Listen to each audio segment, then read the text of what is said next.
the reason why I got on there is why many authors get on there, which is my publishing house, HarperCollins, said get on Substack. Pretty much every agent and traditional publisher are telling their writers to get on Substack. When Sarah Fay launched her Substack newsletter in 2019, she couldn't catch on. She only heard crickets, even though she was a professional writer, professor, and award-winning author. One day, she sat down with the head of Substack Writer Relations, who told her to change this and that. Fast forward to today, Sarah Fay is a member of the Substack Product Lab, the creator of 2 Substack bestsellers, and a private Substack consultant. Sarah, it's an honor and the stage is yours. Kristina, thank you so much for having me. I'm Sarah Fay, and I'm a private Substack consultant. I'm a member of Substack's Product Lab. I'm a lover of all things Substack. I'm also an author, and an author at HarperCollins. My first memoir is Pathological, the True Story of 6 Misdiagnoses. My second memoir, Cured, I serialized on Substack. I'm also a freelance writer for the New York Times and elsewhere. And I'm a teacher/professor. I'm on the creative writing faculty at Northwestern University. I would say I do many things, but they're all just one life. They're all just part of my one life, and I love them all. The most important thing I am is the caretaker and servant to Sweets and Theo. Baby Theo, hello. This is Mr. Sweets. When did you start and why did you start writing on Substack? Can you tell us the story of what happened? Yeah, so I can tell you the story. So basically what happened was I started on Substack in about 2019. And the reason why I got on there is why many authors get on there, which is my publishing house, HarperCollins, said get on Substack. Pretty much every agent and traditional publisher are telling their writers to get on Substack. Why? Because we know that followers on Medium, and on social media, are more superficial than email list subscribers, and they don't tend to buy books. Email subscribers, it's a more intimate relationship, and they're the people more likely to engage in purchasing your courses or buying your books. So every publisher wants their authors to have a Substack. So I got on Substack and did what so many people do. I thought I'd wing it. I had zero guidance. And I wrote for about a year and a half, got no traction at all. And I was just writing on the platform. It was called Start With a Question. It was delightful. It was part of what got me a featured Substack. So obviously I'm a professional writer, so the writing was great. And I really just, what I would do is ask a question and then answer it. And that I thought was quite clever, but it didn't get any traction. My email list didn't grow. I had an email list of about 350-ish, 400. I don't think I got one subscriber. So I just didn't have anyone to guide me. Just writing on Substack is not a way to grow. Just winging it, it doesn't work. And even if you think, oh, I've been in marketing for 10 years, or I've been doing newsletters for 18,000, whatever, it doesn't matter. Substack is its own world. And the things that work on other platforms do not work on here. It is very individual. It's a very specific culture and a very specific vibe. And unlike anywhere else on earth, it's the best. Hey, real quick, if you're watching this, I bet you want to start and grow an email list on Substack. To learn more, check out my newsletter, The Online Writing Club, and the Substack School. More in the show notes below. You mentioned that Substack is different from other platforms and is a world of its own. Could you explain this in a little more detail? Substack is set up financially in such a way, unlike any other platform, where they only benefit when we do. So every other platform, we are making money for the people who own it. And Substack, we're making money for ourselves, and they make money when we do. What role did your agent play in initiating your Substack newsletter and related services? And how did Substack help you sell your book? My agent introduced me to the head of Substack's Writer Relations in the US. And Sophia is the most amazing, wonderful person, as is pretty much everyone who works at Substack. But we met, clicked, became fast friends. But more professionally, she sat down with me and said, fix this, fix this, fix this, change this. This is what works on the platform. This isn't. I made all the changes, she said, and my Substack took off. In 6 months, I had 2,000 subscribers. And this was just my author Substack. Well, then I was put in their beta test of Notes. So I really got to know people from the company a bit on Notes when no one else was on there, and the CEOs, and just fell in with the company and really loved everyone there. They're just the coolest, nicest, most amazing people. You know, having an agent and being with a traditional publisher is a beautiful thing. I love traditional publishing, and I love what Substack can possibly do in terms of working with traditional publishers and traditional publishing, so that books, when they come out, well, what happens when you traditionally publish a book is, in the United States at least, you are given a lot of publicity for 3 months, and then that's it. And then the paperback comes out and you're given a little publicity for like a month, and then that's it. So Substack is really exciting because it can, I hope, be a place where we continue to sell what are called backlisted books, meaning any book that's been out for longer than a year. So like my memoir, Pathological, continues to sell only because of Substack. It's just such a wonderful opportunity for writers, professional writers who are traditionally published. Sarah, tell us, how did you go from flailing around to hero and writers at work? Hero. I love it. I just love helping people succeed on Substack. As I said, I started as a writer, but I'm a teacher. I've been teaching creative writing for 15 years in some of the best MFA programs. So that instinct is in me. I automatically think in terms of teaching material or content. And I was really ready for a change. You can only teach creative writing for so long, and then it gets a little dull. Plus, for us, MFA programs and creative writing programs aren't actually teaching people to be professional writers. And I found that very frustrating. I still teach an MFA program. I love it. It's divine, but it is only meant for people to teach, or I should say, it only teaches people to write a very specific kind of fiction and nonfiction. And it is not fiction or nonfiction that sells to the general public. It is very elite, and it's not something you can make a living from. When I teach people to write online, and specifically on Substack, so pursuing their craft, their creative instincts, but in a way that is geared toward their subscribers, and their subscribers are really a community of readers, that's so much more fulfilling. So Hero, what I did was take all of my expertise as a creative writing teacher and a professor, and I was also an advisory editor at the Paris Review. So I'm also an editor and a writer in my own right, and took that with all my knowledge and expertise and the insider advice I have from Substack, and I created Substack Writers at Work. And I think you love helping people and connecting them, and that makes a hero, don't you think? Yes, but as I said, the one thing I said that I do want to say, I do find it thrilling to watch my clients succeed and all of my subscribers succeed.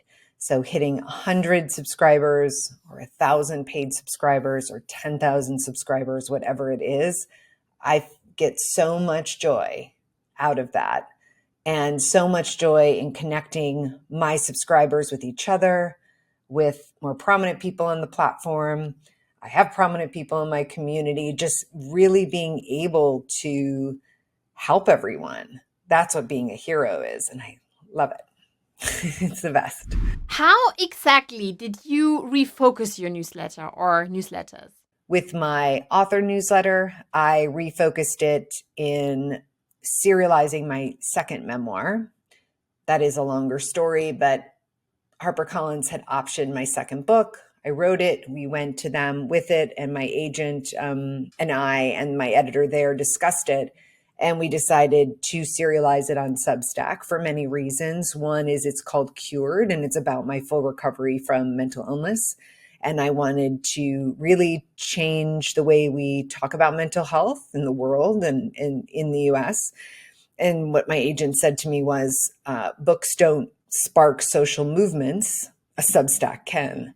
And so that's why I wanted to serialize it on there. And now we're making it into a slightly different book, and then we'll shop it to traditional publishers. So that was how I reshaped my author Substack. And what I realized was what makes a Substack succeed is the network. And so you can't be writing for yourself. You have to write to connect with other people. That is excellent training for a writer. We seem to think that writers can just sit in a room and write, and someone's going to come discover them. It doesn't work like that. It doesn't work like that anywhere.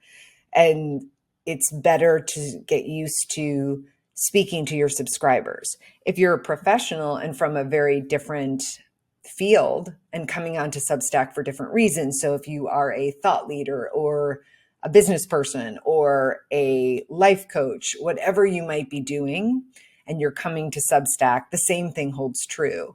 Often people are kind of marketing too much instead of meeting their subscribers and really talking to their subscribers. So learning that was very necessary.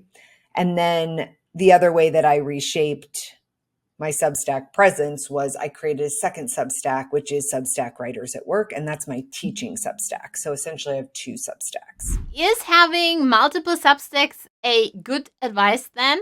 Ill-advised. Do not have two Substacks. It's a terrible idea. When I met with Sophia, she said, don't have two Substacks. And I did it anyway. And she was right. It's just that one inevitably suffers. It's also confusing when people search for you on the platform. And it's very hard to charge for both because you're competing against yourself for one thing. And people find it very hard to pay for you twice. No one really wants to do that. So it kind of puts you in a bad position. Sarah, you offer more than just a newsletter. What is your business model? So there are 3 business models that work on Substack. It's a longer conversation, and obviously there's more to it. But I follow 2 different business models. One on my author Substack is what I call the NPR model. That's National Public Radio. And what that is support my work. And you're not paywalling, you are just asking for paid support as a writer for independent publishing, independent journalism, independent writing. That has a huge tradition on Substack. So Judd Legum, Caitlin Jetelina, some of our superstars do not paywall anything, and they have over 10,000 paid subscribers. So that's one model that I follow on my author Substack, and something I really advise my clients to do, especially those who are just writing. You also want to price very low. It does not make sense for someone to pay $80 for one writer when the New Yorker is $119 a year.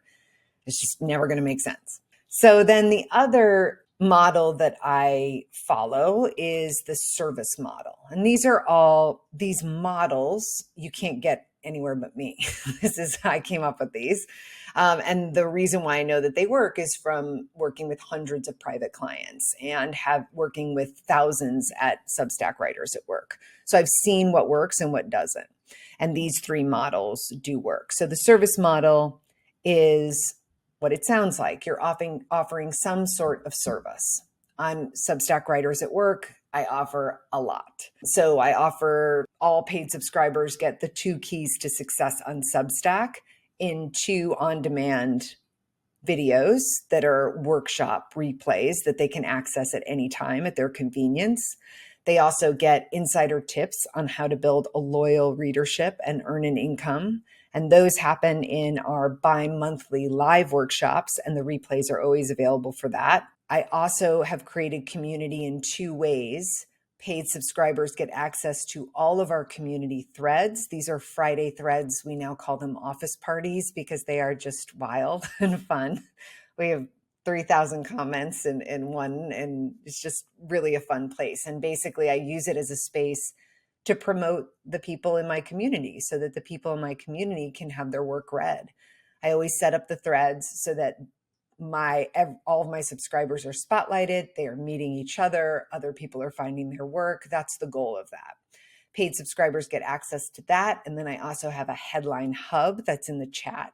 And what that is also very fun and cool is you go there for headline help, because as we all know, headlines written by AI sound like AI and they just do not work. So what that is just some of the best writers and thinkers in the Substack Writers at Work community are there in the Headline Hub. You go in, you talk a little bit about the post you're going to do, your idea for a headline, and then you get a bunch of suggestions, like 20 suggestions, but they're not AI, they're from humans. It's so great. And then, of course, I give my subscribers the most up-to-date insider information on Substack every week in a post. So that's a lot of service that I'm offering. And I'm giving people access to me, access to my community. And that is the service model. How did you become the creator of 2 Substack publications? And what are the criteria for becoming a featured publication on Substack? Featured Substacks are the pinnacle of writing on the platform. So it's the pinnacle of quality. That's how it's seen. And you get a featured Substack badge. It is meant to recognize people who are doing something really extraordinary. In terms of the criteria, I wrote a whole post about it. So Kristina hopefully will link to it in the show notes. But, and I go quite in depth into the criteria, but criteria is almost the wrong word for it, because as Hannah Ray, who really does the curating for it, explained to me, it's more art than science. And it is. So they are constantly looking for new Substacks to recognize. What happens when you're a featured Substack is you get a lot of new subscribers. It's like a watershed. And I have seen with my clients who, after working with me, are often chosen as featured Substacks, I've seen them get, after being featured, 200 subscribers. I got 1,200 subscribers, new subscribers in one day. You know, it's pretty thrilling and fun. Often people wonder what best-selling means on Substack and those 3 tiers. So there is the 100 paid subscriber tier, and you get a white check mark. And then the 1,000 paid subscriber tier, and that is an orange check mark. And then if you have 10,000 paid subscribers or more, you get a purple check mark. What influence did the right marketing have on your success, Sarah? In terms of marketing, I mean, marketing is kind of a dirty word. Substack is very much about quality and not selling and not being salesy. And a lot of people don't understand that. So the kind of over-the-top stuff that you get on YouTube, the salesiness of that, and the kind of showiness of social media, that's just not the culture on Substack. And that sometimes takes people a while to understand, especially if they've been trained in traditional marketing or they're very well versed in other platforms, and the kind of clickbaity headlines on Medium and things like that, it takes a little adjusting. So knowing marketing strategies that actually work, because there are a lot out there that don't, and how to really use them, not in a mercenary way, but take advantage of them on Substack so that your best work can come through and find your people. Hey, if you want to learn more about Substack, check out my newsletter. The link is in the video description below. What do you say to people who think she was just lucky or an overnight success? It's funny. I don't think anyone has ever said that I'm an overnight success or that I simply had luck. What I would say to them is, I've been on Substack since 2019, but also, you know, I'm a professional writer, and it is very different to be a professional writer. And I had been one and been writing for the New York Times and elsewhere for 20 years. So coming on to Substack and getting noticed, say chosen as a featured publication, isn't that surprising. If someone hasn't written professionally, they're going to have a different experience on there. So yes, that probably happened more quickly for me than someone who's not a professional writer, but I've put in 20 years of work for it. So it seems like a lot. And then I've been teaching for 15 years. So again, I'm offering the best workshops anywhere and the best quality. And I know that. I teach at Northwestern University. So I'm at one of the top universities in the United States. So again, it's not as if it happened overnight or it's a sudden success or I got lucky. I've worked very hard for it. And some of it was off stage when no one was on Substack. What is the difference between writing a novel and writing a newsletter? They are different genres of writing. Day and night. It's way too big of a conversation to have here. I don't mean to cut it off, but it's kind of like asking, what's the difference between a memoir and a newsletter? A newsletter is an art. It is absolutely its own genre, and it's not a newsletter anymore. So on Substack, we write on 3 mediums at once. Not medium, but 3 modes at once. We are on an app, we are in people's inboxes, and we are on the web as a blog. It is a completely different way of writing, and you have to write to all 3. I'd like to know, what do you think of Substack as a marketing tool for writers? I don't really think of it as a tool like that because it is such a beautiful place that I would never want to use it as a tool. I just think that's interesting terminology. But Substack is my home. And what I do for my clients and what I want for everyone at Writers at Work is to have it be their home, and for a long time. We have not had an opportunity like Substack ever. Never. This has not existed before. And whether or not it'll exist again, I don't know. But to have the kind of internal discoverability that Substack has, to have such a self-respecting environment where people, all writers, support each other. The philosophy is there's plenty to go around. The way that we don't have to scream for attention like on social media.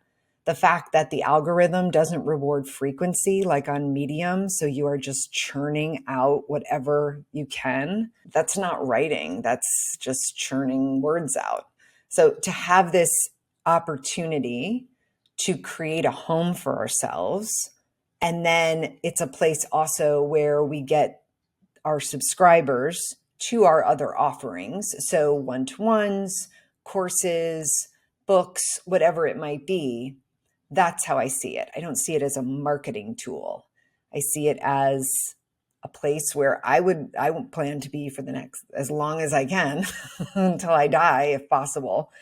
And that I use to get, not use, but the people I have there, my people, will go to my courses and my one-to-ones and buy my books. So that's how I see it. Yeah, I feel it too. You're right about churning out content on Medium. Substack really feels like home at the moment. I bet many people are wondering, what does a private Substack consultant do? I work for myself. I should say that. I do not work for Substack. I'm not an employee of Substack. I have a wonderful relationship with them and I feel very close to them. But being a private Substack consultant just means that I do one-to-ones and give my clients who are really ready to just have their Substacks soar and blast off, those who want to get it done right and individually and get the personalized help that they need. That's what I do with them. I do also teach people how to be on the platform. So as a private Substack consultant, I've also created the Insider's Guide to Getting Traction on Substack. Working with hundreds of clients, I found myself saying the same things over and over and over again. These were all things that were based on the advice that Substack gave me. I was very lucky to be one of the writers they helped onto the platform. And also based on the hundreds of writers that I've helped double and triple and quadruple and septuple their subscribers, get real engagement, substantially increase their revenue, and produce their best work. Many of my clients have been featured Substacks. Substack has shifted from a platform for great writing to a platform for creators. And your vision is to make it the literary center of the universe. Could you tell us a bit more about that? Substack has shifted. So when I went on Substack in 2019, it called itself a platform for great writing. It still does use that tagline, but now it is calling itself a platform for creators. And part of that is we're getting a ton of Instagram influencers because Instagram, the algorithm is so terrible. And anytime you use a link to, motivate people or draw people away from Instagram. So if you say link in bio, if you say go to my website, if you say buy my book, you get dinged by the algorithm and you will get in front of 4 people instead of 400,000. And it is really, they're trying to keep you there so you can buy ads pretty much. So we're getting so many Instagram influencers, celebrities, I mean, just unbelievable people who are not writers. And so as Substack has changed, I've changed too. So yes, I wanted it to be the place where writers can earn an income in a way that we've never been able to before. Now I want anyone who has a vision for their career or their lives to be able to use Substack as their home from which to achieve those goals and to have the life and career that they want. I work with so many different types of people, thought leaders. I've worked with a dentist, life coaches, people in tech, filmmakers, of course, professional writers, but organizations, artists, people in the health and wellness space. I mean, it's just tremendous how many different types of people are coming over and all the different ways that they're really capitalizing on the features that Substack offers. So we have great video features now. Podcasts are fantastic and look great on the platform now, or just audio if you want to do interviews. There's just a lot to explore, and people are using the platform in so many exciting ways. Okay, Sarah, are you ready? Here are a few quick, more personal questions. How old are Theo and Sweets, and what breed are they? Theo is a rambunctious 1.5-year-old ragdoll, and Sweets is a 3-year-old Berman. And they're just my joys. I serve them. How are you enjoying Chicago, and can you already smell spring? I love Chicago, and all my family is here, and it's just the best. And yes, we've had a totally mild winter, and it felt like spring today. Sarah, you look so strong and healthy. Do you do a lot of sports? I don't do a lot of sports, not organized sports. I walk a lot, and I love to walk and work. So I love to walk and write, and I'll just tape record myself thinking things through or actually writing essays, whatever it might be. And so I walk a lot, and I love to do that because I love being outside. I also do the elliptical now, and I do Substack notes on the elliptical because otherwise I'd be sitting on Substack notes just like on my couch, and I'd rather be getting some exercise while I'm doing it. And then I do Tracy Anderson. She is a trainer. It's a very different type of exercise, but I love it. What do you like to do in your free time? Work. I love to work. I mean, I work all the time. Truly, it's just my favorite thing to do. And my whole life is work because I'm a writer and it's my vocation. So when I say work, it's writing or teaching or doing Substack one-to-ones. That's just my life. I don't really think of it as work. So I don't really have free time and then work time. I've been very lucky in that respect. So I have just my life. Last but not least, which writer or author from the Substack universe would you like to meet in person? A writer that I would want to meet from Substack is Liz Gilbert, only because I've just heard she is all light and love, and she sounds like the most remarkable person. And I just think it would be great to be in a room with her. Just get all that light and love. And I hope that's what I send to other people. Sarah, thank you so much for taking the time. Kristina, thank you so much for having me. If you liked this video, hit the like button and subscribe to my channel. See you in the next video.